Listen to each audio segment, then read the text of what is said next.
Agar san nolda bo'lsang so'rashadi kimsan? Agar qarzda bo'lsang so'rashadi qattasan? Agar begona bo'lsang so'rashadi qatlisan?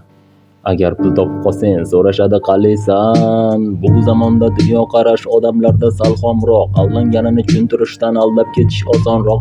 O'zingdagi ishongan jihating bu sabr bo'ladi. Yilni ilk 12 oyi doimo qiyin bo'ladi. Ishlar yaxshi yurmasa demak ishlar bilan boshqa yurma. Agar bo'ri sukut saqlasa uchishi gapini bo'lma. Maqollar ko'p pay birisi to'g'ri tushunmaysan ham, havo bulg'anmaguncha havoni sezmaysan ham. Chekinishga yo'ling bo'lsa qo'rqmaslik paydo bo'ladi. Insof degan tushuncha ham goh bo'ladi, goh o'ladi. Nima demoqchiman, kimdadir qolib ketmasin dil yara. Buqa qancha katta bo'lmasin konservaga sig'adi qara. Tashvishlarni o'ylab siqilma, ular seni o'ylamaydi. Bu dunyoni o'yindimi? Dunyo bugun o'ynamaydi. Kim hayotda yiqilmagan demak ko'tarilmagan, kimki ko'tarilmagan demak u yiqilmagan. Ojizga ko'rsata olmaysan, karaxtga aytib bera olmaysan, ahmoqqa isbotlolmaysan, tentakka tushuntira olmaysan.